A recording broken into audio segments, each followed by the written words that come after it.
Okay, so can we start, Amira?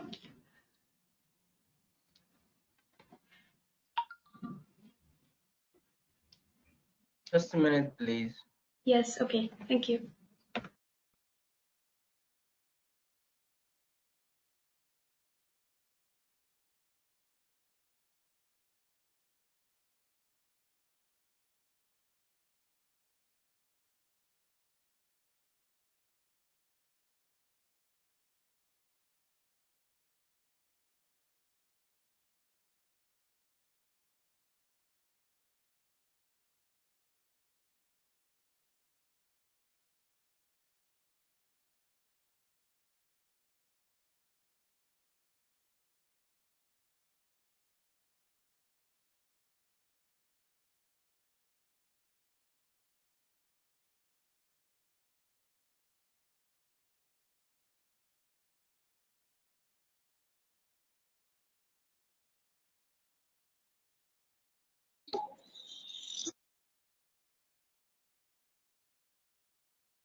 Okay, I think I will start with the introduction until the live stream is on.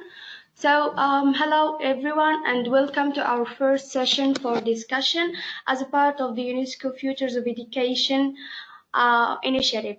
Welcome to our facilitator, Ms. Nilhan Isman, the lead for education, policy, and implementation at FIP. Welcome to all our representatives from all IPSF region, and welcome to all the participants who are joining us from different countries. I hope that this session would be informative and pleasant at the same time.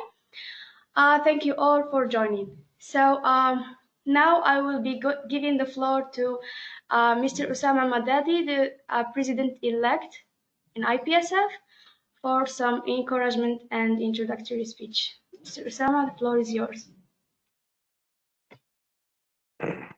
Thank you so much. For those who don't know me, my name is Usama Madadi. I am a recent graduate PharmD from Algeria, and I'm currently serving as IPSF President-elect. This project or initiative is how IPSF is planning to start this mandate efforts into contributing to rethinking education and reshaping our initiatives for the future of pharmacy education, especially, and education in general. Maybe we can develop different techniques or approaches that are suitable to us in our countries and regions. And this focus group will contribute heavily to that goal. So thank you all for joining, and I wish you all a very fruitful meeting, and I look forward to enjoying the rest of the session. Thank you. Thank you so much, Osama. Moving now to Mr. Younes Tilali, the chairperson of the external committee. As the external committee was a big support for us in implementing these sessions. Mr. Younes, the floor is yours. Thank you, Karima. Good morning, everyone. So I'm Younes, external chairperson, external relations chairperson at IPSF in 6-year pharmacy. At France, this session is quite important because we know that COVID-19 have has just affected our studies a lot. So your feedbacks are really important. So thank you all to be here. Thank you to Nihan to be here. And I hope that we will have great ideas. Thank you, Jonas. This session was organized and was the fruit of the hard work of Miss Mervy, the pharmacy education member. And yeah, I will give the floor to Miss Mervy. Mervy, you have the floor. Thank you, Karima, and hello everyone. Welcome to this session.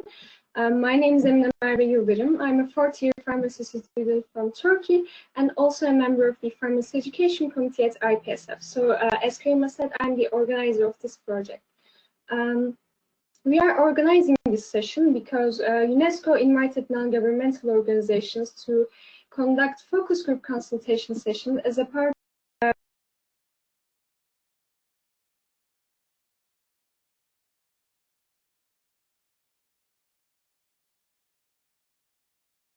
Today, we have 6 representatives with us from 3 different regions, Africa, Europe, and the Eastern Mediterranean. From the Africa region, there will be Ya Usama Mufafa from Ghana and Abdel Aziz Wabi from Benin. From the Europe region, there will be Sebastian Bailey from the United Kingdom and Nida Arbieta from Lithuania.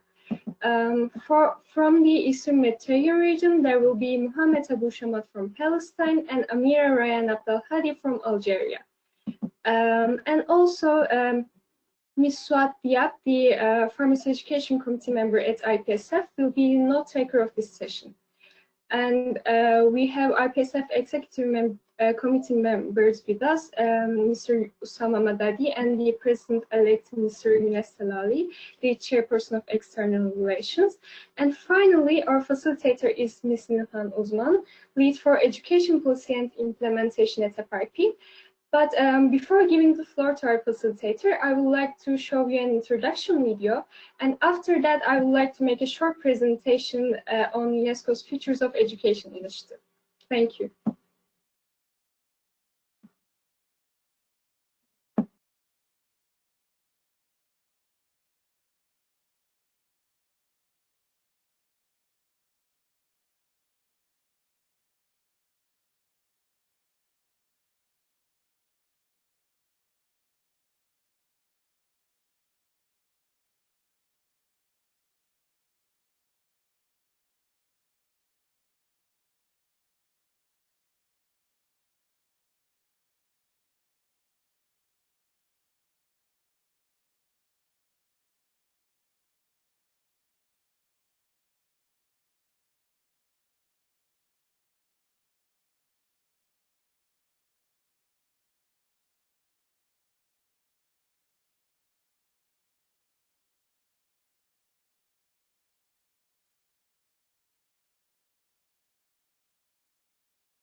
Sorry.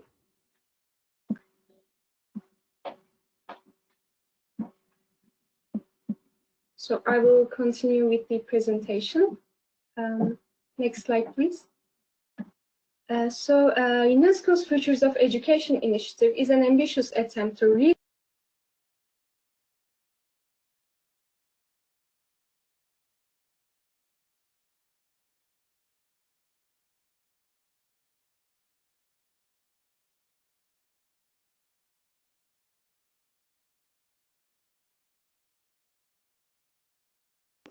The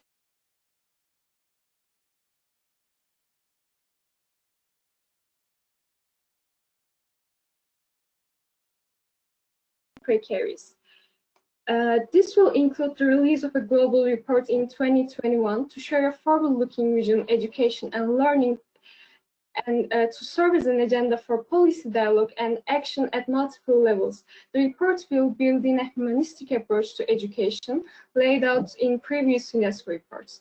The first of these reports, Learning to Be, the World of Education Today and Tomorrow, which was held in 1972, was already warned of the risks of inequalities, privation, and suffering, and emphasized the need for the continued expansion of education and for lifelong learning. This was followed by the 1996 Learning, the treasure within the report that purposed an agenda, purposed an integrated vision of education around the 4 pillars: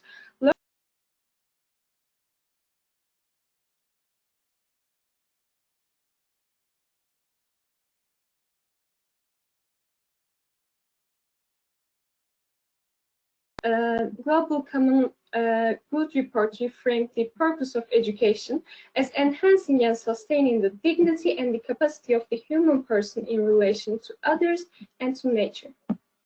Next slide, please. So if you're wondering that what is different about this global report, and that is the process which it will be developed. It will emerge from an inclusive process of consultation, debate, research, and engagement. The Director General of UNESCO has convened an independent international commission to work under the leadership of the President of Ethiopia, Her Excellency President Sahle-Work Zewde, and lead the development, the global report on futures of education. Next slide, please. So,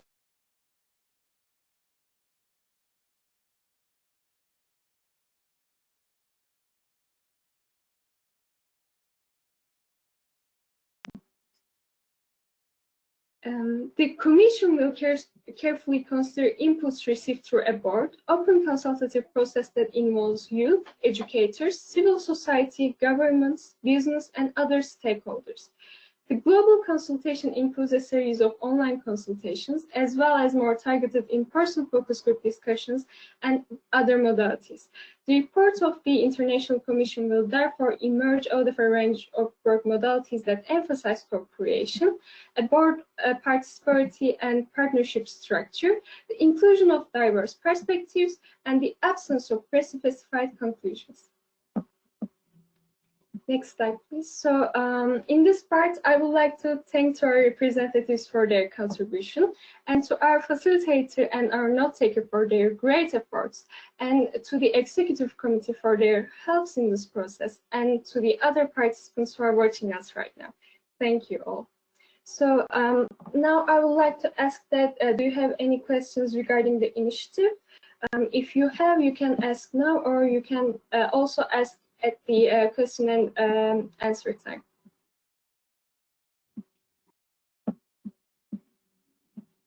So if there are no questions, then I will leave the floor to our facilitator. Nilhan, floor is yours. Thank you, Merve. Thank you, Karima. Thank you, Osama and Younes for great opening speeches.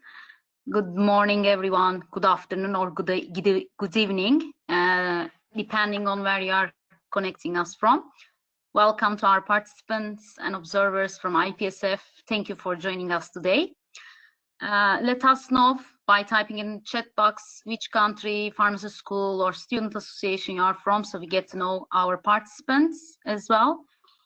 I would like to warmly welcome our panelists, whom I'll hand over to shortly.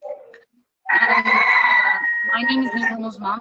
I'm a pharmacist trained in Turkey. I'm the lead for education policy and implementation at FIP, working closely with the global education community in our profession, including pharmacy educators, pharmacy schools, students, and young professionals.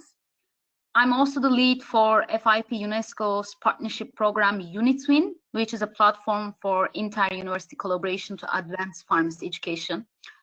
First,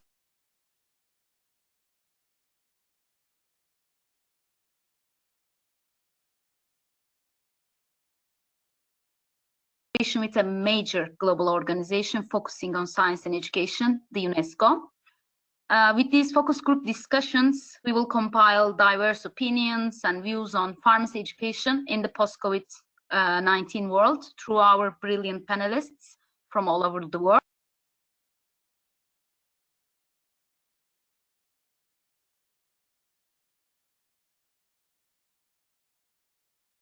Has presented to you. Today's theme is Futures of Education, Learning to Become. UNESCO says knowledge and learning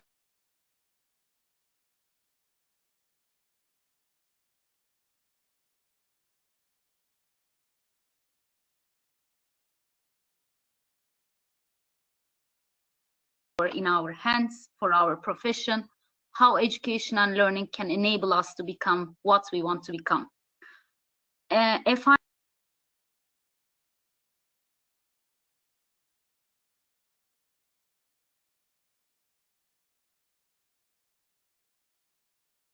And nationally, they align with FIP's mission to support global health by enabling the advancements of pharmaceutical practice, sciences, and education.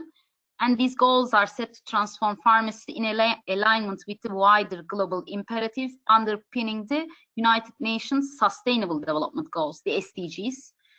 IPSF and UNESCO's collaboration through the Futures of Education initiative couldn't be more timely. You are the future of our profession. FIP provides you the goals, and we hope to gain great insights from today's discussion to identify how we would like to transform our profession together through and within education. So today we have three principles in today's focus group discussion. We'll co-create, we'll discuss diverse opinions, and we'll hope to discuss and think out of the box today. We ensure no perspectives and viewpoints are overlooked, and we will also try to ensure this session is as interactive as possible. So let's be, one of my favorite quotes is, be the change we want to see the world. So let's start our conversation to forecast the future we would like to be in. But before we jump into the discussion with our panelists, I would like to kindly ask today's note taker, Suat Diab, to quickly introduce herself. She'll be supporting us documenting today's discussion. Suat, would you like to introduce yourself? Hello, I'm Suat Diab. I'm from LPSA Lebanon, and I'm a fifth-year pharmacy student at the Lebanese American University.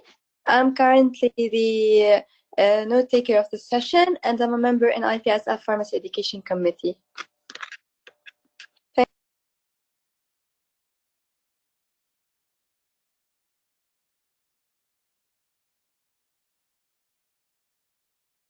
We have questions around it.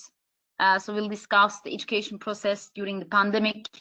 We'll discuss problems of remote learning and how we can overcome this problem. That's the most important part. So we'll discuss solutions, and then thereafter we will discuss the futures of education. So I will through each our panelists and the questions one by one, and we can start our first question. We go to the next slide, please. So our first question will be, we'll have a comparison between education before and during. I mean, it's early to say after COVID-19. I wish we could say after, but soon there will be, hopefully. So how was education before and during COVID-19? How did universities tackle the boundaries in providing education during quarantine and closures? And what kind of actions that were taken, reformations done on education to provide education during COVID-19? So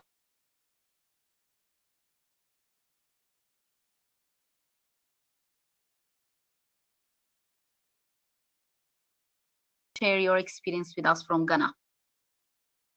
Thank you very much. My name is Yazamom Fafo. I'm a fifth-year Doctor of Pharmacy student at the Kwame Nkrumah University of Science and Technology in Kumasi, Ghana.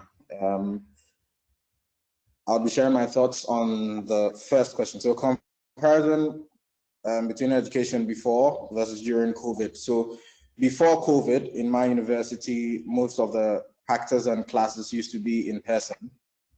as in contact face to face, we always used to have very minimal online activity, except you were doing your project or you needed something from the library. So the whole online thing is a bit new to us, especially in Ghana. So during the COVID, obviously due to the fact that we had lockdowns and all that, universities had to close. We could not have face-to-face interactions like we did. So we all came home. Good enough, our university developed a virtual classroom that we were tutored how to use it. Then afterwards, that's what we used to complete the rest of our syllabus. So it felt just like a classroom almost, except this time it was remote. And lecturers would do whatever they would do in class, give assignments, etc. So that was how we overcame the boundaries, if I would say, and we were able to finish our syllabus with the assessments and assignments. I mean, most of them were done online, with timers and all. It was a bit new, but we were all able to catch up, and then we were all able to go through it successfully. Thank you. Thank you very much. Great to hear that felt like a classroom and you were able to finish your studies. So I'll continue with Abdelaziz now from Benin. And the same question goes to you, Abdelaziz, and your experience in Benin. I am Wabi Abdelaziz from Benin. I'm in 5th year of pharmacy in Health Science Faculty of Benin. So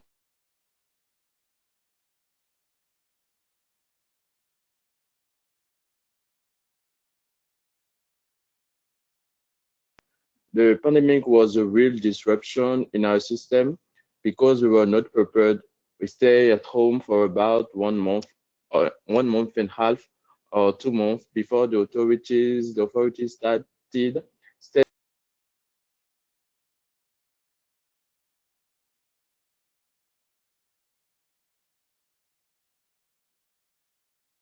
and the lectures were provided on the Zoom platform.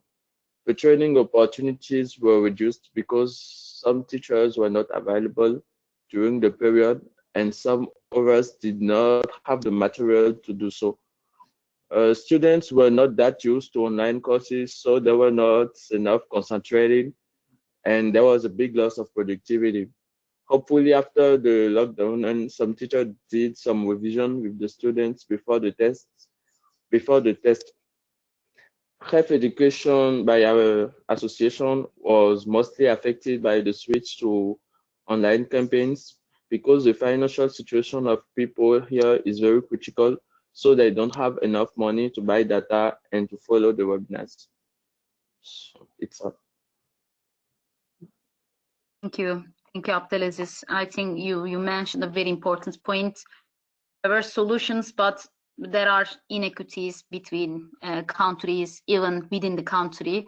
So we are well aware that not everyone has access or an opportunities to receive education. So thanks for sharing your experience.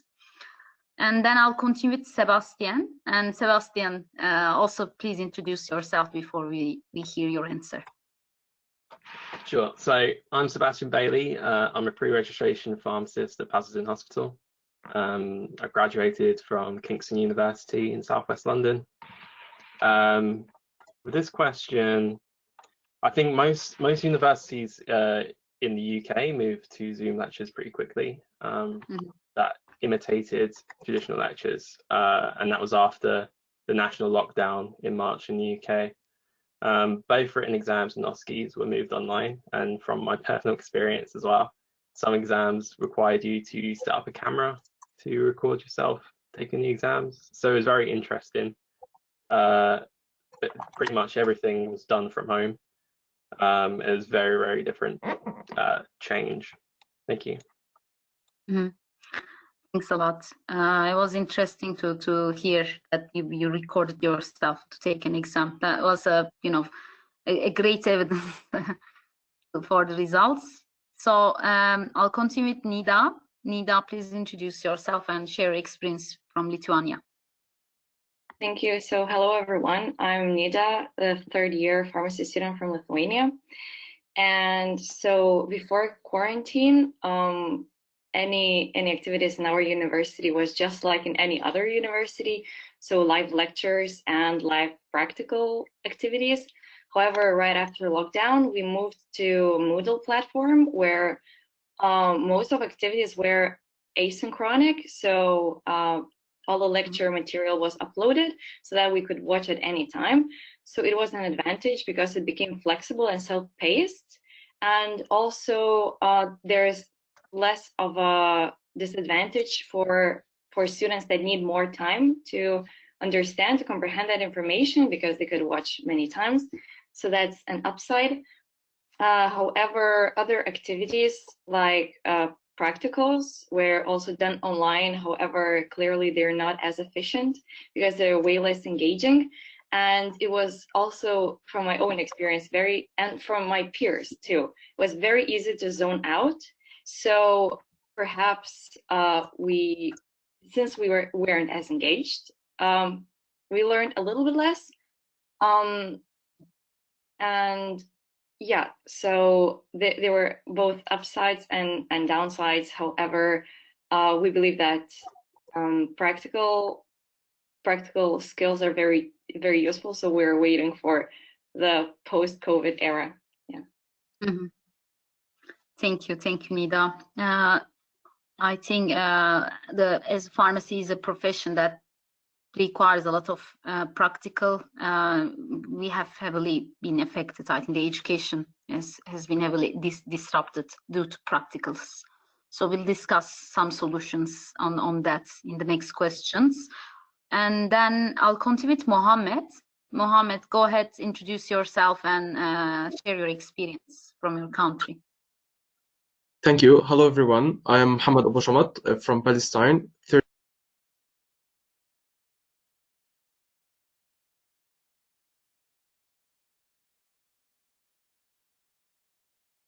Use the online sessions, online lectures, but generally in Palestine, after COVID-19 has come, universities did their best trying to provide education since the beginning of the pandemic.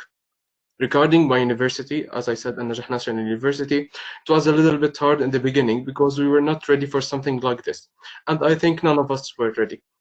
But they managed to give us lectures via Zoom application, and some professors used Facebook Live to give lectures and answer students' questions. Thank you. Mm-hmm. Thank you very much. I think nobody was ready. But I mean, as Nida mentioned also, there are upsides and downsides, and perhaps this digital transformation became the upside of things. But of course, there are many factors we can discuss. And last but not least, Rayan, I would like to hear from you, also get to know you first.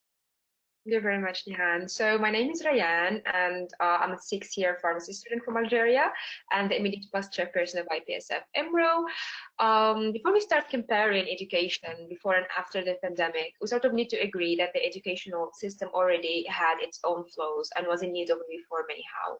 However, with the arrival of the pandemic, what it did was basically accelerating the urgency to this reform, where countries have been put face-to-face to the weaknesses of their own educational structures while having very limited time to deal with it, fix and answer to the need of continuous education to their students. This is exactly what happened in Algeria. In fact, I would say that shifting to e-learning was not smooth at all. It failed in most universities, and it was limited to sharing materials with students, counting on them to pursue self-learning.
dive a little bit about the impact of COVID-19 on number of available training opportunities, access to education, and the online education created some space and time for all of us, for some of us maybe. So have the students use this period effectively to invest in themselves in any way? So we wanted to hear a little bit about that. So for this question, I will start with Nida. So thank you. So regarding training activities, so clearly there were so many more online activities, and however, there was a sharp decline in offline activities. And the fortunate thing is that now we have all this spectrum of different trainings and other activities that we want to, or we can do online. However, most of students did not, I suppose, and as far as I've heard from my peers, they did not invest themselves very efficiently because of two primary reasons. So firstly, it's simply less commitment when it comes to online events. So many people register, but they don't attend. So since I've been an organizer myself, so I know this is the case. And also there's a paradox of choice. So when there are so many choices, we get paralyzed on not knowing which alternative is the best.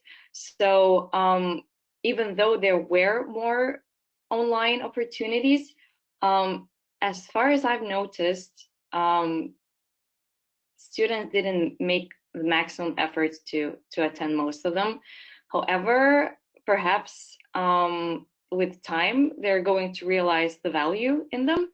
So hopefully this period will increase the number of opportunities, and later on, so that everyone could take advantage of them. Thanks. Thank you. Thank you, Nida. Great points. And of course, this is not only for you, but for, I think, also for pharmacists in the profession. There are so many online events, offerings going on.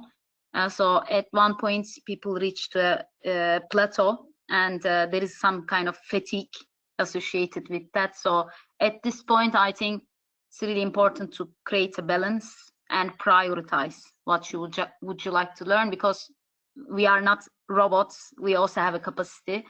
So we have to know what could be the best for us, and hence this is a pandemic. So people need to also have a break of things. So thanks for pointing that out.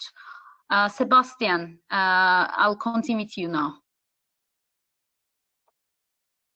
Yeah, so I think it's absolutely had an impact. So many pharmacy placements in the UK were cancelled due to the safety concerns. And now there are very few lab practicals taking place at university. In-person conferences were cancelled, but on the plus side, there was the increase in online webinars that Nida talked about. And I think that makes the events a lot more accessible than it's ever been before. It's been slightly different in my experience compared to Nida, because I've actually noticed that the numbers that attend those webinars are higher for our events, at least, or events in the UK. And during the first wave in the UK, many students offered to volunteer in their spare time that was freed up from their lectures being cancelled, which acted as a charity, but also as a learning opportunity. Great. Yeah, that's a very important point. I think we heard many students in different countries stepping up to support their patients, their community, to manage and combat the pandemic. And the accessibility is an important part. For example, we are having this conversation now for everyone around the world. This is a blessing of the current situation. So I think the accessibility has significantly increased. So the next panelist is Mohammed. Mohammed, how was it for you in Palestine? Thank you for your question. Yes, of course, it affected many sessions, and some of them were postponed. There is nothing specific, but generally, it affected every single person. Actually, in this part, it depends on the student himself, whether he is an open-minded and wants to learn new things during this hard time and develop himself, or he likes to stick to the track. Thank you. Yeah, I agree. This comes, but whatever we discussed in this question, it comes with a lot of self-discipline, also individualistic efforts. That is a challenge, and I think IPSF can also support its members in getting that individualistic effort and self-motivation towards learning. Thank you for that. Ryan, how was it for you in Algeria? So Algeria used the containment approach, where schools removed all students from practices sites, and that to reduce, of course, the transmission risk and protect the students. With a later plan to shorten their internship and practice length, because at the final year, like in the 6th year, usually we have 1 year of internship. So it was shortened to a few weeks for each part. That was how it has been done offline. However, no online trainings were offered by the universities, even though there are actually plenty of online platforms that provide simulations and lab experiences. We should agree and acknowledge that those platforms are developed mostly with a major focus for med students rather than pharmacy ones. To answer your question also of how students responded to the huge amount of free time that the pandemic imposed, we need to agree that a lot of unplanned and structured free time is a major opponent of productivity, even though it might sound ridiculous, but there is a law that says that work expands so as to fill the time available for its completion. And this is exactly what happened here, or as I heard from my peers. Definitely, of course, e-learning platforms offered some massive reductions on their courses. Some were actually free, but absolutely, really so little number of students did take the opportunity. However, I believe it's not shameful to admit that most did not as well, and it's understandable because the human mind needs some routine and structure for it to function properly. And the lockdown definitely didn't help with that, in my opinion. In addition to the whole uncertainty situation and ourselves in, it made it quite hard to plan a routine and stick to it. So most students eventually like lost motivation. That's my opinion. Thank you, Ryan. I think that we're in everyone's life, losing the structure. For example, I mean, generally we commit from our bed to our desk to start working. So that's sometimes it's not very convenient, and I'm sure it's the same for the students. But I think you all have good stories, your experiences in your life yourself or among IPSF. So maybe this is an opportunity also. Role modeling is really important to show best practices so you can learn from each other. So maybe this is an opportunity for IPSF to, you know, support its members in showing examples from some students how they organize their day. So it feels like a day, not just, you know, space in time. I mean space, sorry. Thank you for that. And Yav, I'd like to hear from you. How about your answer? Yes, so for the trainings, yes, of course, it has affected it a lot, especially offline trainings where you have to be in person has been affected drastically. But I'll say rather there has been an increase or a surge, talking from our perspective in Ghana, in online trainings, because a lot of things couldn't go offline. Everything has been pushed online. So I rather say there has been a lot of online trainings, I must say. And I think fairly enough students have, you know, used this time to invest in themselves to an extent, because we've been home for like 10 months now, and we completed our syllabus way back, I think, just a month or two after the COVID. So we've had a lot of time at home. I myself personally have volunteered to help, you know, with the whole COVID situation in pharmacies to dispense. I've also used this time to also complete like a course in data analytics, etc. So for me, I have, you know, invested my time a lot to learn new things, which have helped me and to volunteer as well.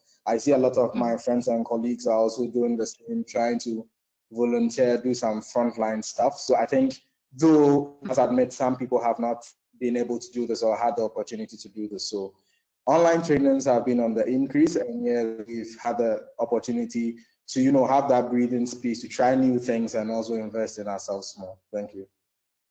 Thank you. Thank you all. I think it's great to hear examples. That's exactly what we were talking about.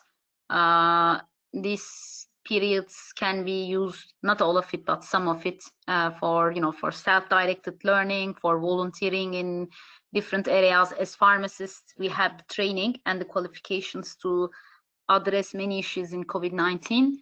So congratulations on that, and please share your experience with more students. This is an opportunity, so they can maybe get inspired from this. So final panelist with this question is Abdel Aziz. Abdel Aziz, can you share your experience from Benin?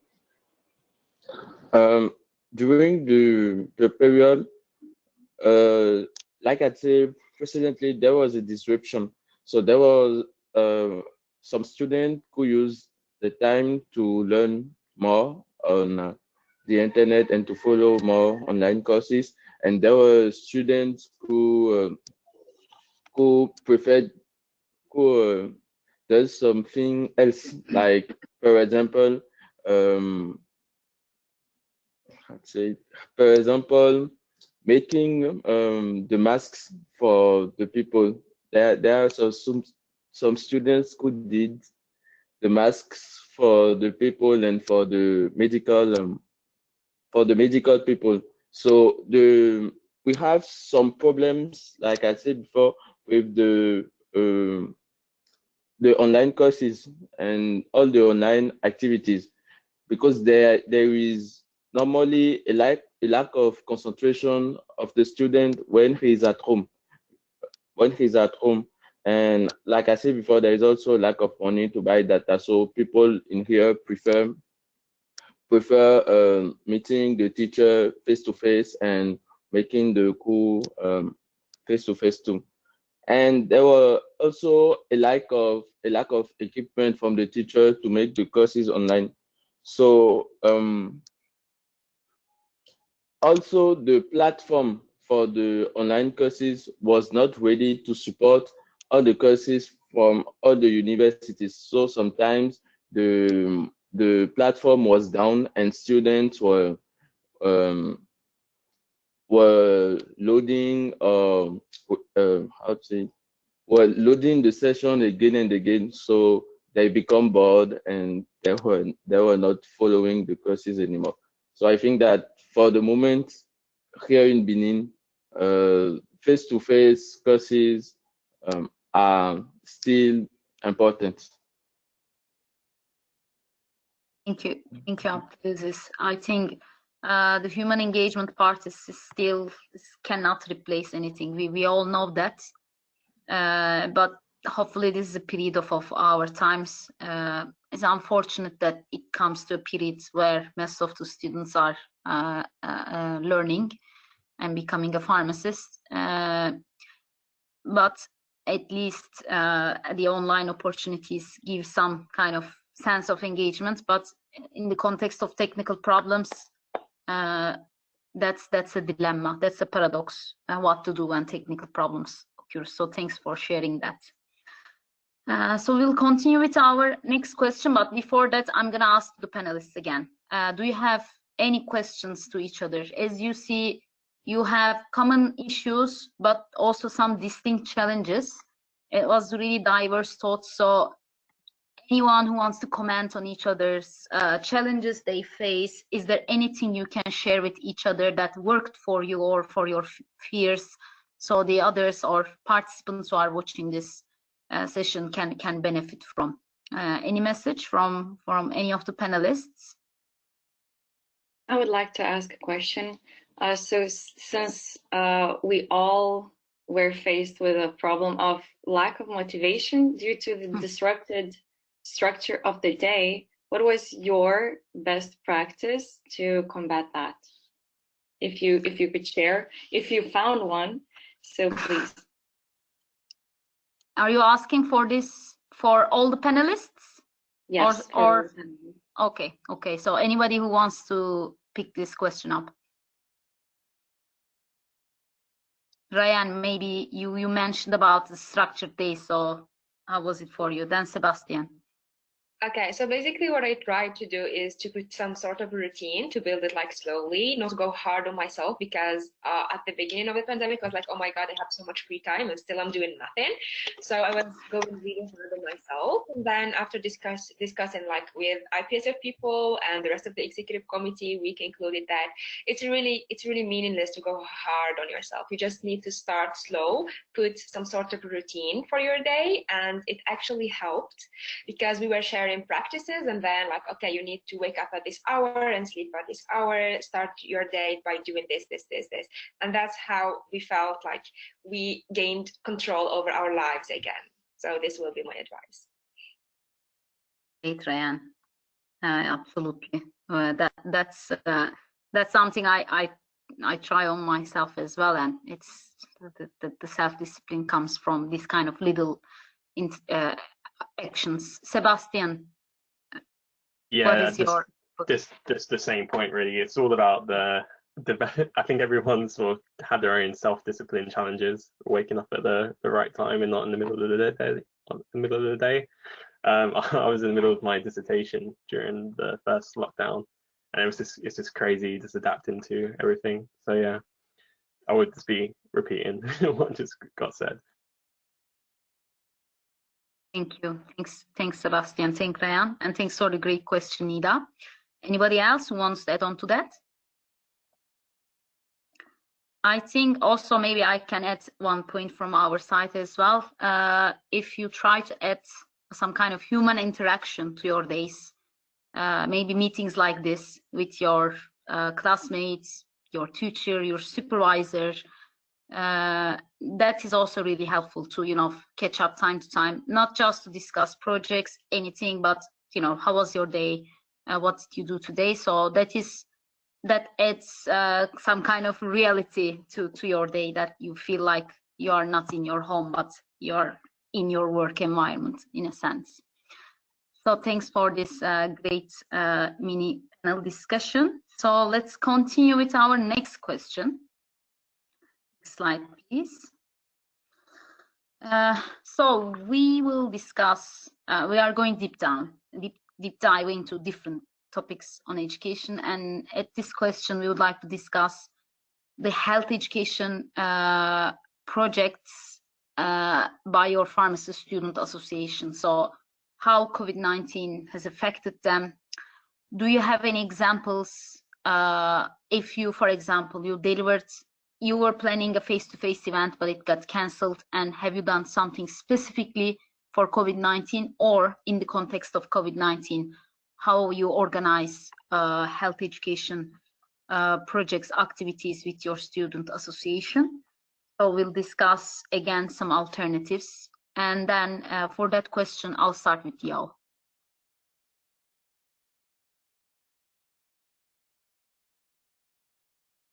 Yeah.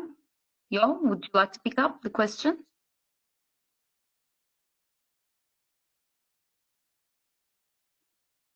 Can you hear us? Seems like there might be some technical issues. So I'll continue with Abdelaziz. Then we'll come back to Yo. Okay, the health education project we had in our association were very affected by the COVID-19 situation. For example, we have a project to go in the villages of Benin and to teach people how to eat properly and hygiene rules. But with the COVID situation, we can't bring many people at the same time at the same place anymore. So we have to postpone the project to the next year. But we did an hygiene campaign campaign on for the children, because we can't do that. We can't do the previous project, so we postponed it to next year. And at the place we did a hygiene campaign for the children, and we helped some school get some hydroalcoholic solutions. Thank you very much. Great to hear your association supported children. We know the face-to-face interactions will not be a reality for a while. So this is also an opportunity to, this session will be an opportunity to see what kind of different approaches your association can take, because again, we will not be able to meet for a while. So I'll continue with Yao if he's available now. Yes, can you hear me? Can you hear me now? Yes, we can hear you. Yes, go ahead, Yao. Okay, so I would say it has, yes, definitely affected the projects, a lot of projects that we do in GPSA especially, because right before the pandemic, we planned something like even a blood donation drive and like a health campaign sort of that we planned to do. It couldn't come on, obviously, because of the COVID. It has affected a lot, like on World Diabetes Day, World Pharmacist Day. These are all days that pharmacy students go all over, to educate or to educate the public, and this has, I'd say, continuing the projects, of course, then it means that they have to be online. The only problem with that is you don't really get the impact that you want to get. What do I mean by this? So for instance, in Ghana, the literacy rate is still a bit, low. So when we do these campaigns, usually we go into marketplaces, we socialize with the local people, to educate them in the local language. Most of these people don't have the luxury of, smartphones, etc., that when you do an online campaign may benefit those who do have. So this hasn't really helped us, in that area, because we've not been able to go into the streets and the local places and the markets like we do to have an impact on the local people. It just had to be online campaigns, which may not really, but we did them anyway, and they've been quite successful. So yeah, that's my input on this. Thank you. Thank you. Really important point actually you raised here. Not everyone has access to internet and online opportunities. Some people don't read, for example. So how do you reach to this local community? I'm sure there are good examples from countries where there are lots of rural populations. So thanks a lot for raising that point. And perhaps today, at the final question, we can discuss how do we support everyone as much as possible, how we can access to everyone when the world is going to digital. So thanks for that. So I'll continue with Mohammed. Yes, thank you for your question. I think every pharmaceutical student association got affected by this situation regarding their special events or events provided by IPSF. Our association, PSFNU, for example, as the others, also got affected. We couldn't implement many offline events due to the lockdown in the city. For example, World Diabetes Day event. But we did our best in executing events that can be given online, and we did it through Zoom application, for example, Antimicrobial Resistance Week event. Thank you. Thank you, Mohammed. Also, I'm really delighted to hear what kind of important days the student associations are covering. So really happy to hear activities around diabetes, antimicrobial resistance. These are key activities of pharmacists. So glad to hear things still continued despite the challenges.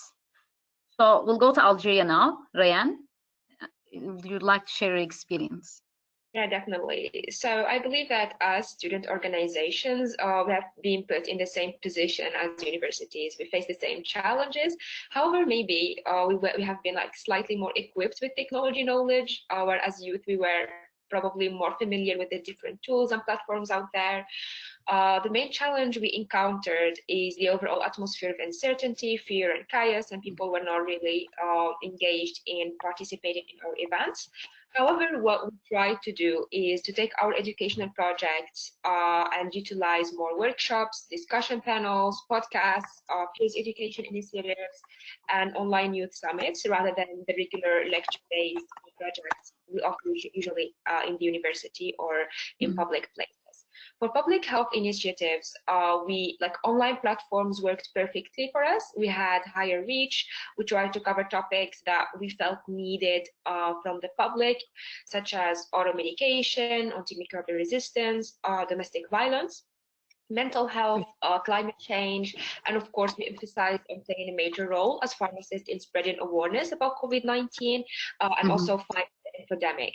We built some sort of library for it was regularly updated with materials, and even we had some sort of a support system for our members where we had done like online workout together and talent exchanges, etc., to preserve their mental state as well.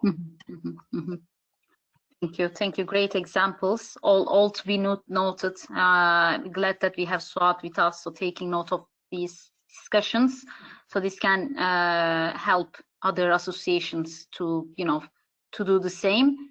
And you mentioned mental health and support system for each other. This is really important. So you connect with others because we all have different approaches to life.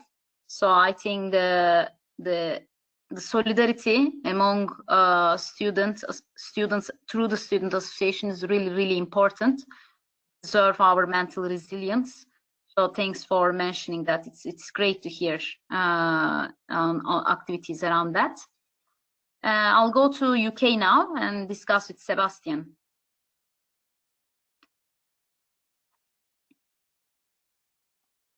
Hi, yeah. So because of the really high COVID rates in the UK, all of the British Pharmaceutical Students Association in-person events were also moved online. We didn't really see it as a hindrance, but like I said earlier, the opportunity was there to increase accessibility and engagement from all of our members. And we ended up utilizing our social media accounts a lot more than we have done. We've recently completed webinars on autism awareness, diversity and inclusion, health conditions that are common in Black patients, multiple sclerosis, upper GI and mental health. The exam that last year's pre-registration pharmacists were due to take in person in June were postponed, which meant that a large number of pre-registration students are still waiting to take their registration exams to become pharmacists. So we extended membership to these individuals so they can continue to benefit from BPSA events. Great, that's great to hear. It's a challenge not to have to wait to become a pharmacist, but glad to hear BPSA offers opportunities for those who can continue to develop in many ways. Thanks for that. Nida, how about you in Lithuania? Yeah, so in Lithuania, most of our activities were cancelled, but later on we managed to just make an online event.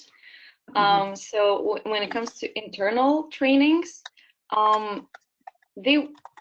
I wouldn't say that they were more popular, because let's be fair, many people attend those events because of bonding opportunities.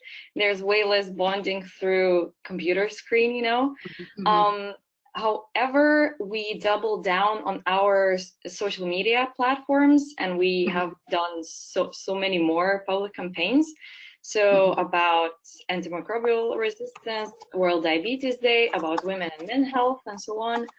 So it was pretty productive, and our reach is, well, expanding. So we're glad about that. However, we couldn't do social campaigns such as visiting elderly home, animal shelters, and such. But we're looking forward to doing that after the COVID. Yeah. Great. Thank you. I think there are some vulnerable populations you all have, like the elderly or disabled community, so that they need human interaction more than everyone. I'm sure NGOs and some organizations might be tackling that, and perhaps the student associations can take a look at what kind of these focus groups are doing in order not to leave anyone behind, and then the associations can take a look what kind of role they can take, even not being there. So thanks a lot. I'll again open the floor for this mini panel on this question. I heard really interesting initiatives from all of your associations, the topics you are covering from, for example, multiple sclerosis to fighting the infodemic, antimicrobial resistance. Were there any inspirations? For example, after this discussion, are there anyone who wants to say, who wants to take any action, further action on what you heard from your other panelists? Is there any questions for each other?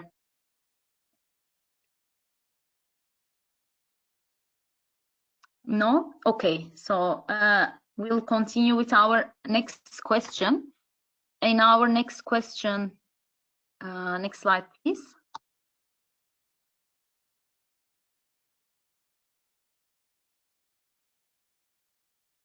Okay, perfect. So here we combined the two questions that were originally separate questions, but it's nice to, you know, build the whole story with the question. It looks a little bit long, but the answer is quite, you know, organized.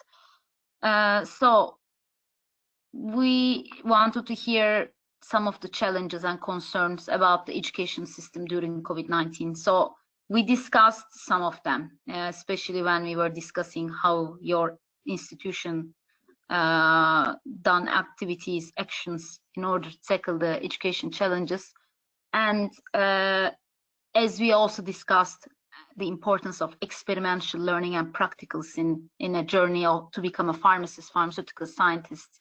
So we would like to hear a little bit about the challenges and concerns even further on the online and remote education, and how does it affected you or your peers on the practical side of pharmacy.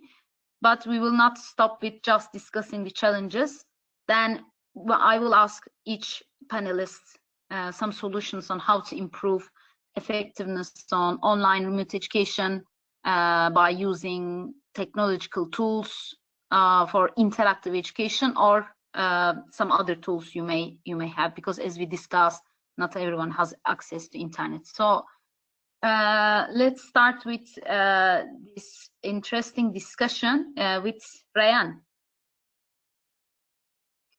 Okay, actually, I believe the massive concern of the educational system that answered to the pandemic is the lack of uniformity across country, the absence of both clear operational guidelines. Actually, it brought chaos, and we didn't have well thought prioritization of some aspects of the curricula. Those are the major flaws in my opinion. Also, we need to recognize that the educational inequalities brought by shifting to e-learning, whether due to factors related to gender, disability, learning difficulties, or other source of socioeconomic disadvantage, which the educational system sadly failed to answer to. Add to that, also the methodology itself was a huge challenge. Most students were not satisfied with the platforms used. The teachers also didn't seem to be comfortable with the digital world, which made the whole e-learning experience quite challenging, if I may say, and not only regarding the content, but also the method of delivery. Regarding your question about how these challenges did they impact the preparation for future pharmacists? Definitely, I definitely think so. I believe there is more focus on creating solutions to ensure that practical courses for pharmacists are being delivered, while keeping the theoretical knowledge maybe like through online courses. However, as mentioned above, the current system put in place they are not optimal for the learning experience itself, and this can probably be addressed by putting in place maybe clear operational guidelines that are well thought through, and they need to be resilient enough to answer to the disadvantaged students as well. Thank you. Mm-hmm. Thank you, Ryan. Here you mentioned many important points, especially around inequities, lack of guidance, and for example, one of it just took my interest, the lack of digital literacy among lecturers. Here, I think COVID-19 is a time where everybody has to step up and do things that, you know, they are not asked to do. I think that also comes from the philosophy of us being health professionals. So we are more generally compassionate in our lives because of the, you know, the philosophy of what we are doing. So as the generation that has been through this technological transformation more than everyone, I think student associations, students have a role to help their lecturers, their institutions to become more digitally enabled or increase their digital literacy. If you know a platform better than your lecturer, support them, help them developing a guideline, explore options, availabilities, tools, resources. So this is something that I'm sure you all have the capability to support. Of course, it has to be a bit proactive approach, but in some schools, students are already included in these processes. So help with the solutions to your institution. I think it starts at your own home, and then that it can spread. So that's an opportunity for everyone to support if you think you have the capability, especially the digital ones. So I'll continue with Mohammed. Yes, thank you for the question. There are many challenges that may face education systems during COVID-19, starting with schools, for example. Students didn't take any classes for 3 months because the online educational system is not ready and teachers are not trained enough to go through this process. As for universities, the quality of education is not as the face-to-face education, and the evaluation mechanism sometimes is not fair for the students. Mm-hmm. So, also, there are, in addition to the technical problems that may be faced by the students or the professors regarding the electricity or internet problems. Maybe we can solve these problems by building a base about the online learning for both university professors and school teachers. So therefore, it will be easier to deliver the information, also to provide rehearsals for them, so they can be more creative in the way they teach online. So this will make students more engaged to the lectures. Moreover, for the technical problems, internet companies should provide students and professors with the best quality of internet with good prices, especially during this hard period. Thank you. Mm-hmm, mm-hmm. Thank you. That's again, it brings us to the point where we speak about solidarity, and also I think this is a period where the pedagogy that was designed for the previous centuries completely changing. So I'm sure the lecturers are also going through this difficult period.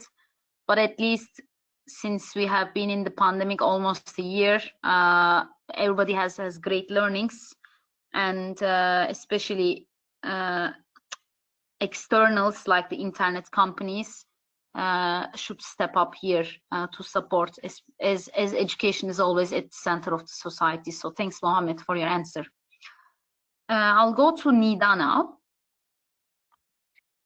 Thank you. So yeah, actually our, let's say, technical shift was pretty smooth since well, Lithuania has the fastest public Wi-Fi in the world, so yeah, fun facts. Oh. But the main problem was that the motivation of students dropped significantly, and actually our educators, professors, they didn't try to keep it up. They didn't encourage us or try to compensate for it, because everybody knows, like, we need a healthy social competition in order to study more productively and everything. And it wasn't present since we moved, and we're just looking at the screens the whole day.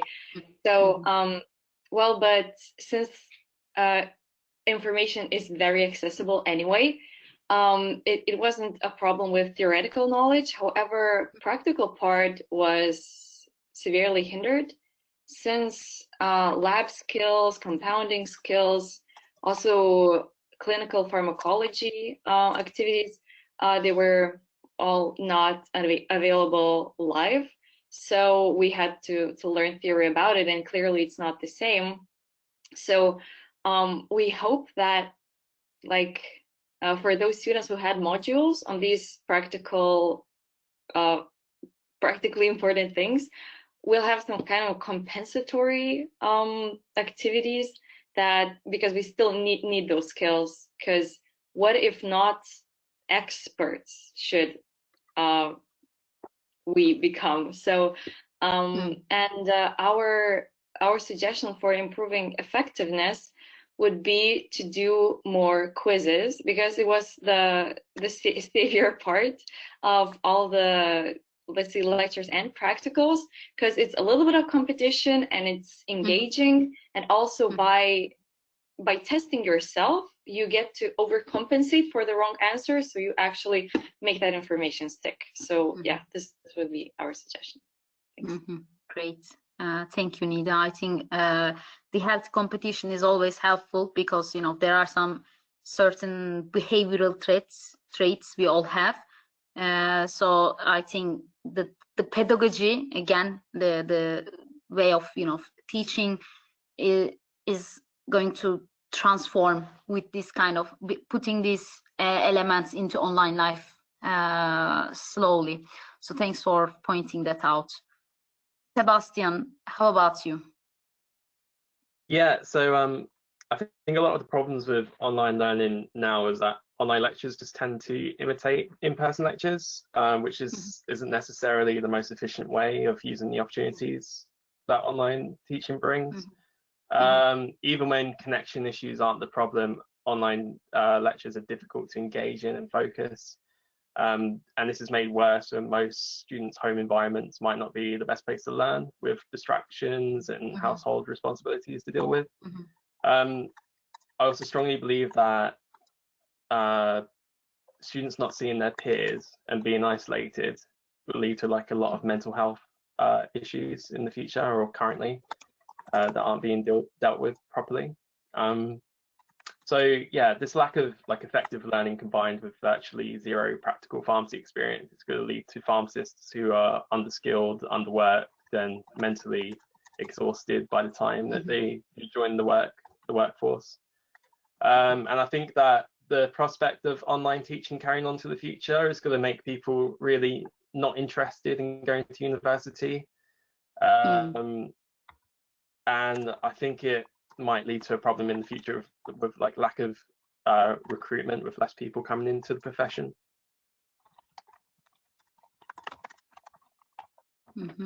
One second.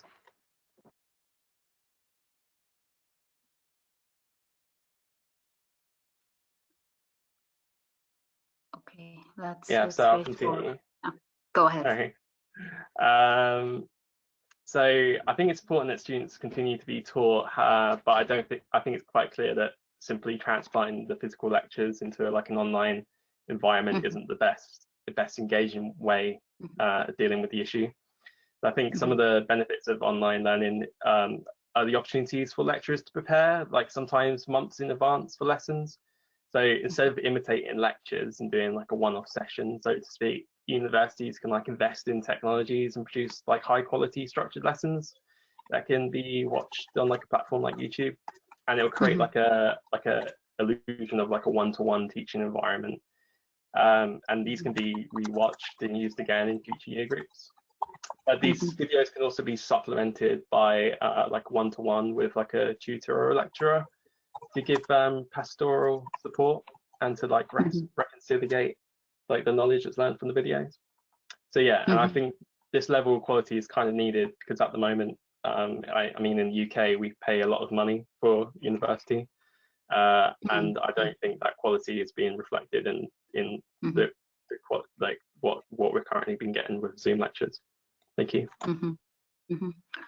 Thank you, Sebastian. You raised again really important points, and I think it's something that probably FIP will also take into consideration as the profession, because, you know, as I mentioned, the future of profession is here now, and you are the ones who can give us the insights. And if the pharmacists are going to graduate underskilled or mentally exhausted, or there will be a decrease in the newcomers to the profession, that's an alarming situation that we all have to look into collaboratively. So thanks for raising that.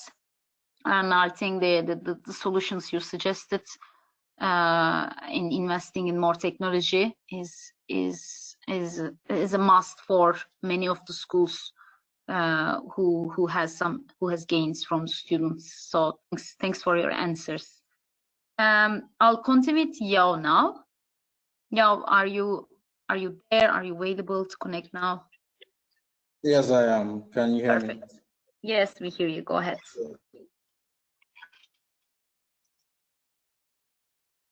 Okay, so obviously with a lot of challenges, you know, with the education system trying to now move everything online. It comes with its own challenges as well, you know, with the fatigue.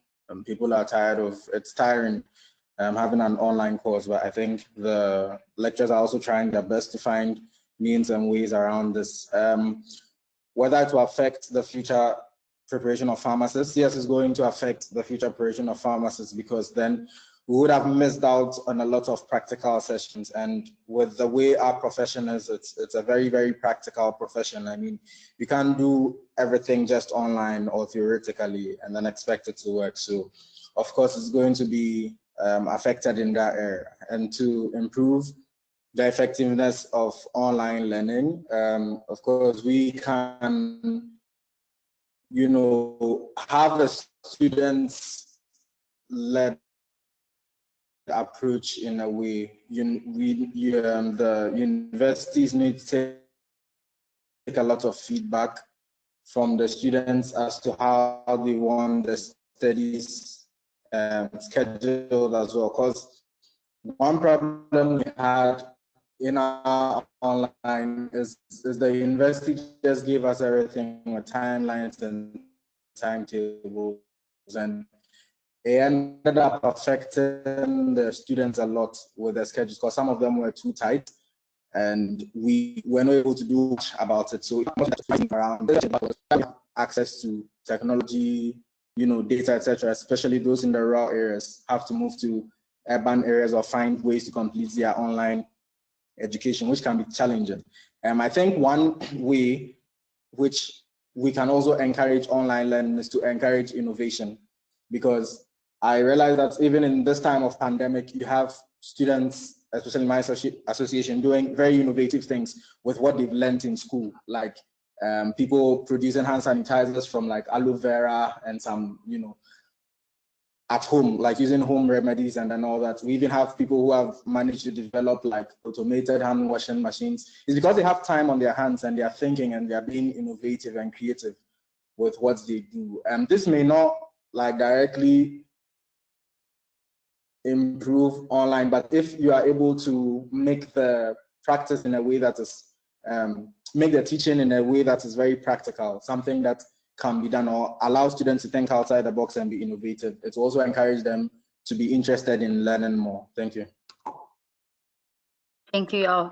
Great points on innovation. Actually, there is a saying that is going on internet quite a lot. So never miss a good crisis. It's just an opportunity, you know, to you know, innovate, think out of the box, and definitely the innovation should be encouraged at the university and the lecturer level, so that the teaching and the learning and your gains, student gains, can be more effective there. And actually, this fits very well with the theme of today's discussion. So thanks for pointing that out. And congratulations for the innovation at your student association. So last but not least, sorry, we have Abdelaziz. Abdelaziz, would you like to share your thoughts with us?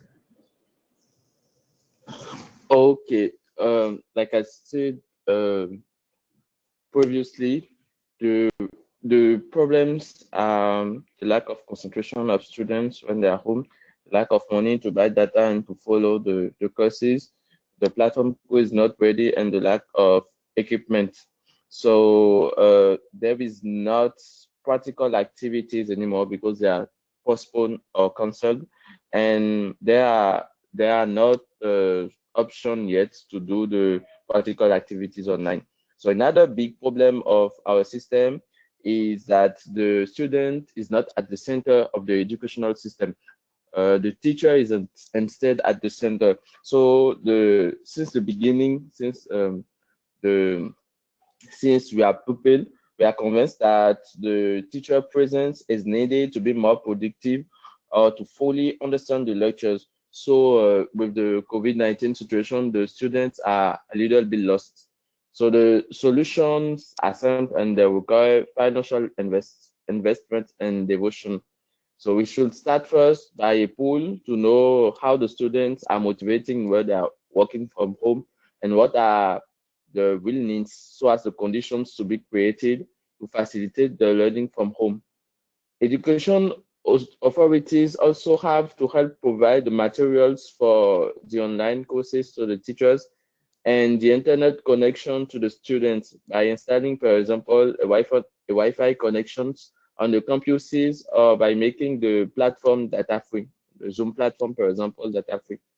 Also, students must be able to have at least a smartphone or a PC so as they can follow the online courses. A psychological work must also be done on students to teach them that they are the center of the educational system and that they can learn all they do. Thank you. Thank you. Really important points. And one of it that we have to emphasize a little bit further is the conditions at home for learning.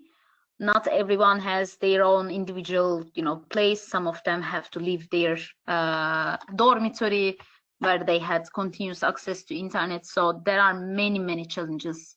And I think the associations through their university student associations can advocate for these infrastructural logistical needs and also mental support needs from education authorities. So there is also a massive advocacy that student associations can lead, I think, and that's really important. So that's also paved the way for students being at the center, because you're actually the customer of education.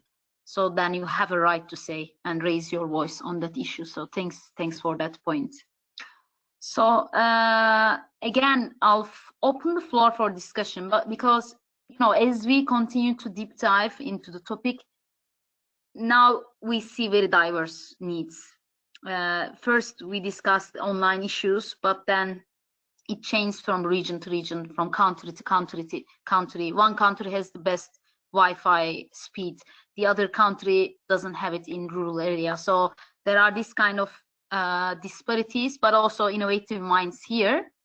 So any questions that you would like to take, or anything you'll take away home and consider in your association after this conversation. So opening the floor for our mini panel for the panelists before we go to the last question.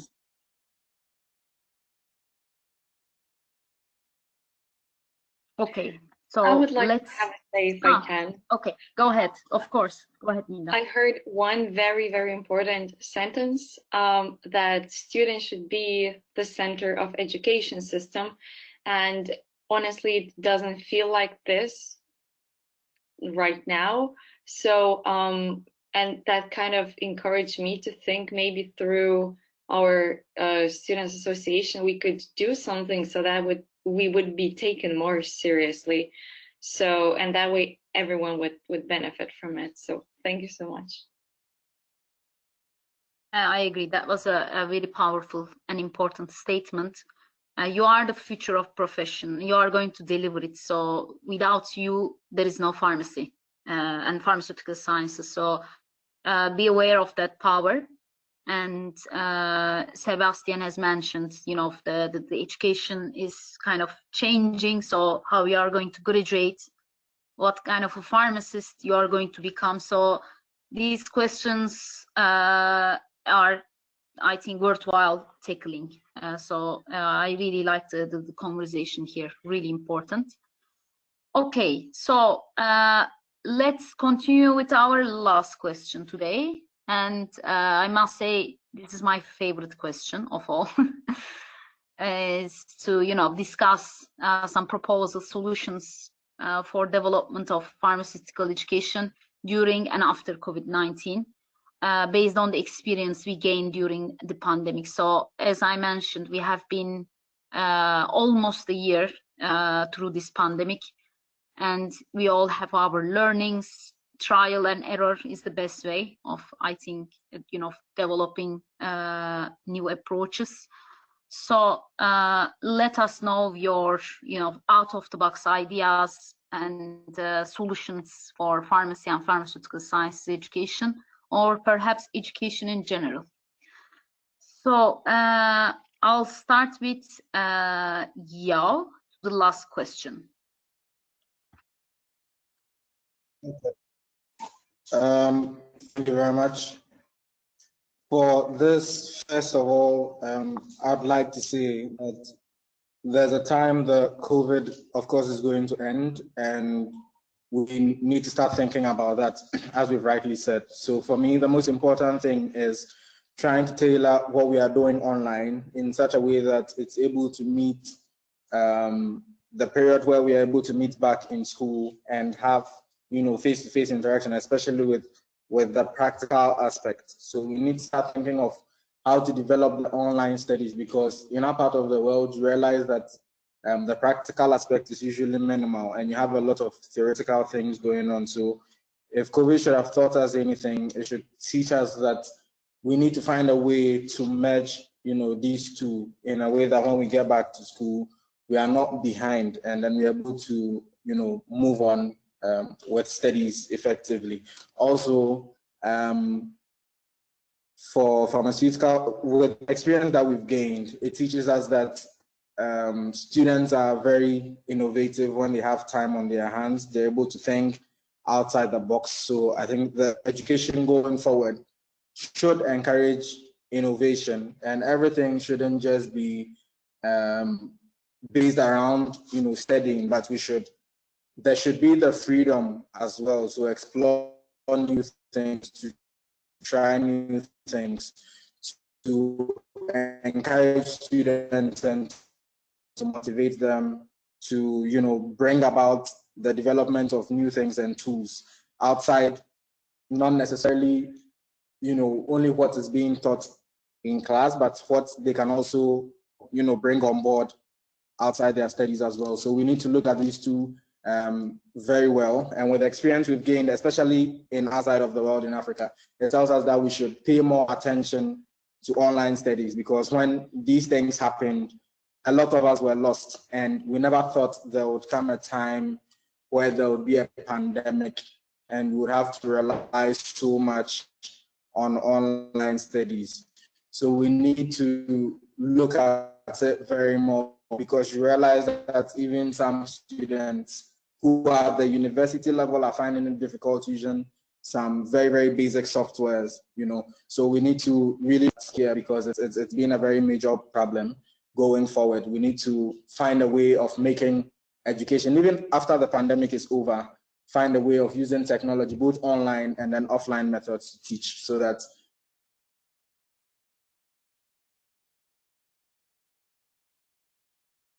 Thank you. Thank you for your answer. I think thinking about the end in mind, starting with the end in mind, is is going to be a big learning out of this experience. So there will be a day where you will be in the profession, and the education should consider that into mind. So I think having that forecast mindset is going to be a good proposal among others you've mentioned. So I'll turn over to Abdelaziz now. What is your proposal solution? Okay, I think that the future of education is at first bringing more technology to the students and learning them how to use it. For example, the Wi-Fi on the campuses, and when you bring the Wi-Fi, teach the student how to use the Wi-Fi properly. And after, I also think that the future of education is in the democratization of technologies like virtual reality or augmented reality, so as to create very immersive environments and to favor online experimental activities. And the courses will also be adapted to the faculties and need of every student, so as each student should to have the choice to go at their rate.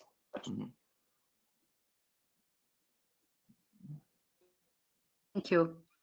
I think what you have mentioned has sparked something in my mind. That is a priority for FIP as well. So the world is also the provision of pharmaceutical care is also changing at the same time. While we are speaking about the education now, most of the things are going digital. At least there is telepharmacy. If there is nothing, for the ones that can't go to the pharmacy. So the digital learnings, the digital transformation and the literacy coming out of this experience by the online education is going to feed into that, because when you graduate, you'll probably have to understand, utilize some of the digital health tools, at least e-health, maybe in some countries. And some of you may know we have run a big survey this year on digital health in pharmacy education, and with the support of IPSF. So we are going to publish the results in January in 2021. So I really, encourage IPSF to take a look into that, the results of that survey. And there was an interesting thing I also wanted to mention really quickly. So most of the students and also lecturers think online education and digital health are the same things. They are not. So there was this misperception. So all I'm trying to say is that anything about digital and online going through now is the skills that they have to stay with you, with your lecturer, with your university. So thanks Abdelaziz for your answer. I'll continue with Sebastian and his proposal solution. I don't have any out of the box solutions, I'm afraid. But if anything, I think that but seriously, I think the pandemic and online learning has really exposed and highlighted a lot of issues about students' mental health. So I think any solution that comes out needs to make sure the correct mental health support is in place as a priority. Thank you. Thank you. That I think as we all come to kind of a common point where student has to be in the center, and the students we need mentally resilient students there at the center for the future of pharmacy, and to support our patients. It's kind of connected to each other. So that's a very important point, I think, and really important to mention to UNESCO as healthcare professionals through this discussion. So I'll turn over to Nida now. Thank you. So it's going to be a bit of a longer answer, but please stick with me because I came up with 2 ideas like a minute ago. So firstly, I believe that most of social inequality should be one way or another addressed, because if we fail that point, then the rest is just meaningless. So that should be done on national, regional, or even global level, of course. However, the more out of the box idea would be to reorganize the whole education process, that it wouldn't be so linear, like from one to another step. However, like if a student passes stations 1, 2, but is stuck at 3, then you know, when there is a problem, it just drags on throughout the rest of the course, let's say. However, from, let's say, point 3, they could go to some extra material that explains it better, or in more simple words, or that they could consult a professor, so that the rest of course they could still understand, because what we don't understand, we have hard time memorizing. So that more personal approach to learning. And also, since we enter the age of biotechnologies, let's say, so I thought if we had like a Fitbit that would capture our bodily reactions to information, because the more unfamiliar information is, the more stressful reaction we have. So let's say when we sit down by our computer, algorithms would analyze our data, like how we view this information. Is this familiar? Is this something we comprehend? And would come up with studying schedule based on what topic is the most problematic for us at the time. So it would definitely be a very, very useful thing. But of course, it's a bit extraterrestrial for now. But going back to more down-to-earth solutions, I would say, as science says, the most effective 3 things are for memorization and learning any new material. It's active recall, spaced repetition, and testing, pre and post material, the pre and post lecture testing, let's say. So so the optimal package that educators could give to students would be a pre-test and post-test, as well as quizzes and favorably Anki flashcards for, you know, spaced repetition and regular rereading, relearning of the information. So I think that way, and it's not too hard to implement that. There's no secret level of information. There's just a certain level of implementation that needs to be done for a gigantic change in a positive sense. So I hope that someone will try to implement that in the near future, so that we could reorganize and become the best specialists that we can. Thank you. Thank you, Nida. It might sound like it was not down to earth, but actually it is, because you talk about personalized education. So with the first answer, the healthcare is also going personalized. So why not for education? Yes, in some way there could be, you know, challenges towards that, but I think personalized education may be the future, with, you know, using data and, you know, leveraging technology, and also the way that education is being delivered, assessed, and also its content has to be changed too. So that's also a powerful message that can come out of this discussion. So thank you very much. I'll continue with Mohammed. Thank you for your question once again. I think if we as pharmaceutical student associations or professors provide webinars, sessions, or workshops on different topics related to pharmacy, and the students are capable to interact and participate during these sessions, I think we'll reach our goal, and we will develop the pharmaceutical education during the COVID-19 pandemic. Mm-hmm. Thank you. Thank you. Thank you, Mohammed. I think increasing interactiveness of education is an important message coming out of this discussion. Thank you very much. So we'll finish with Ryan. Ryan, would you like to share your thoughts with us? Thank you. Well, actually, my personal opinion is that personalization of learning experience is the way forward, definitely, because students are radically different. A lot of tremendous investments have been done in technology to personalize everything. We can see algorithms being utilized in dating apps, shopping websites, and even social media. they ensure that every individual is getting exactly what goes with their needs. Yet we do not see that or this incredible technology being used to build personalized learning experiences, where students should be like provided with courses according to their learning styles, learning speeds and interests, etc. I believe that once we invest in technology to personalize the learning experience, online learning will become more effective and above all authentic. Thank you. Mm-hmm. Thank you. And really important point to emphasize several times, and good that you give some real life examples that are already happening there. So why not for education? All right, so before we wrap up, first I would like to ask to the panelists to check if you, for example, pick up anything from this discussion, if you'd like to reflect more on what other panelists have shared, or anything just popped up listening to your other fellow panelists. So just opening the floor for final discussion. I could present my reflections if I may.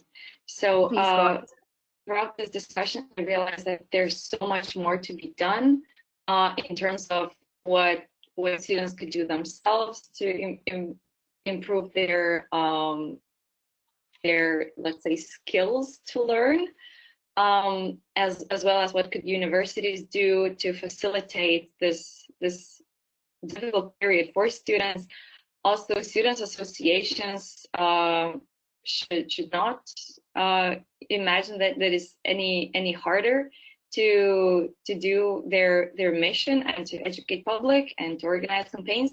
Everything is doable and everything is figure outable, and also that this situation is not necessarily a crisis, but a catalyst for change. So bright future ahead. Thank you so much. It was an honor to be here. Thank you. Thanks for your reflections. Okay, so now I will ask to our participants today if there are any questions that you would like to ask to the panelists, or any reflections you have. Please use the chat box. And if also there are questions from Facebook, I'll ask the organizers to post them into the chat box as well. So let's get questions. And in the meantime, while we are waiting for the questions, if we can go to the next slide for a second.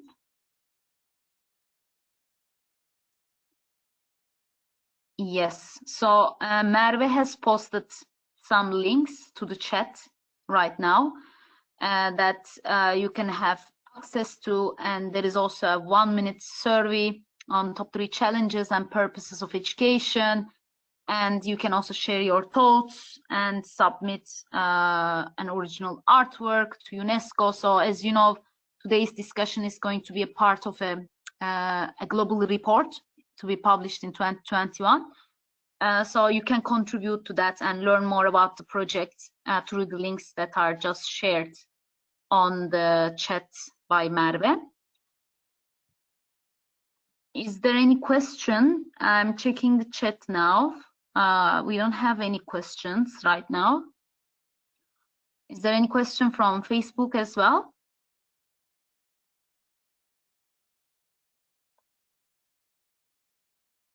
No, okay. Okay then. Before I wrap up, I have a final bonus question to panelists. So you have shared great insights. You're all brilliant minds, and you represent your region and your country today. We get this opportunity to speak to the wider community. So I would like to ask a final message of support to your fellow pharmacy students out there. So I'll ask everyone's a short message. So Nida, would you like to go first? Thank you so much. So in my opinion, everything is figure outable, and we should never give up an opportunity, and we should never approach problem as a problem is just a challenge and just a task. So, and every challenge makes us tougher for the future. So let's stay stoic and innovate. Thanks. Thanks, Nina. Great message. Sebastian, how about you? That's cruel making me follow up after that. Can't be as deep as profound, but I guess don't worry about the small things. Work hard, play harder, enjoy university. It's probably the best years of your life. Thanks. And that's a very true statement. It's the best years of the life, I must say. So enjoy while you can, even though there are challenges. Mohammed, how about you? The message you wanted to share? I would like to say, be smart, be safe, and don't let anything drop you down from your dream or what you are planning to do, even during this hard time. And good luck. Thank you. Thanks, Mohammed. Ryan, how about you? I think my main message will be, don't put so much pressure on yourself to be productive all the time. I mean, those times are quite hard on all of us, and it's important for your mental health to be kind and fair to yourself the same way you are trying to be to others. I believe like we are in this together, and we will overcome it stronger as a humanity, hopefully. Thank you. Yeah, I think it's really important to remember that human sides of it. We are humans, not computers. So we also need to take the steam off time to time and take care of ourselves. And Yav, how about your message? Okay, so I'll say to everyone out there that the world is really changing rapidly at a faster rate. But if there's anything we've learned in the past few months, it is that unity and solidarity would always take us through, and whatever challenges comes our way, even the biggest challenges we face in this past few months, we've still managed some way, somehow to overcome them. So even as you go through school, anything, whatever challenges face your way, know that you can always find a way around it, and you can always overcome it. Thank you. Thank you. Thank you. I think if I would give a message, that would be about solidarity as well. So thanks for pointing that out. And let's finish with Abdelaziz. Okay, I think my message is that the most magnificent thing about the human beings is their capacity to adapt and to innovate. That situation we're living actually must not be an end, but the beginning of the next world reshaping with the future. So everybody should be safe and work smartly. Thank you. Thanks everyone. I think I'm happy that we'll wrap up this session with these powerful messages that will keep the spirits high during this time. And I would like to sincerely thank to our panelists for sharing their vision and future of pharmacy and pharmaceutical science education, your brilliant minds, your thoughts, and also thanks to all our participants joining us from all around the world today. We have seen we have common disparities to tackle and common interventions to address them for a brighter future of education. And these common issues, the good part of having common issues and interventions is that the solutions can be done at a global scale. So that can be transferable to anywhere. And FIP will also take into account and support the global solutions from IPSF, and will work with both IPSF and UNESCO to implement them widely. You can have FIP's word on that here. And I hope we are leaving everyone today with enthusiasm and insights on tackling some of the challenges on pharmacy and pharmaceutical science education in your country. And I would like to hand over to Merve now, and I wish everyone safe and enjoyable holiday season and a happy and healthy 2021. Thank you very much. Thank you, Nilhan, and I would like to sincerely thank you, thank to our representatives, and I feel really lucky to be able to organize this session, and I feel really lucky to be able to work with you all. And I would like to thank to all who are watching us right now for their interest, and I hope it was enjoyable and also an informative session. As I said earlier, the International Commission of UNESCO will carefully consider the inputs through this session and release a global report in 2021. Also, we have one more session tomorrow at 11 p.m. GMT+1 with different representatives. If you would like to see that session and you didn't register, don't be sorry, because that session will also broadcast live on Facebook. I hope we won't face any challenges regarding that. Also, this session was recorded, and you can see the IPSF YouTube channel for the recording. And we came to the end of this session. So I hope it was like you expected, and thank you for your participation. I would like to say that in case I don't see you, good afternoon, good evening, and good night. Bye. Sont activés. Goodbye. Thank you so much. It was a pleasure. Thank you, everyone. Thank you. Goodbye. Congratulations. Bye bye. Thank you. See you tomorrow.